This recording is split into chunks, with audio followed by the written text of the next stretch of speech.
স্বাগত ডিবিসি সংবাদে। আর আপনাদের সাথে আছি আমি সুলতানা স্বর্ণা।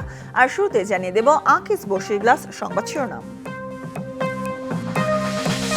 রাজনীতিতে ধীরে ধীরে দৃশ্যমান হচ্ছে অদৃশ্য শক্তি, মোকাবিলায় ঐক্যবদ্ধ হওয়ার আহ্বান তারেক রহমানের, অন্যথায় সব ব্যর্থ হওয়ার শঙ্কা।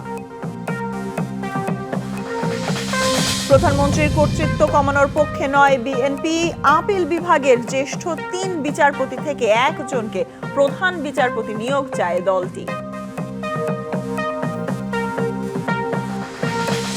লাখ লাখ মানুষকে দারিদ্র্য থেকে মুক্তি দিতে পারে সামাজিক ব্যবসা।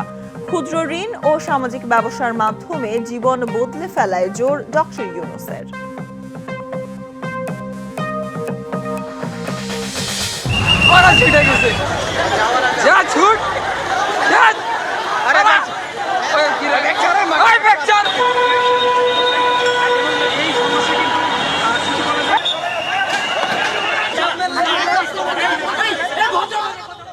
ঢাকা কলেজ ও সিটি কলেজ শিক্ষার্থীদের সংঘর্ষে আহত অর্ধশত, পুলিশের লাঠিপেটা। কটুক্তির জেরে তেজগাঁওয়ে সড়ক অবরোধে ভোগান্তি।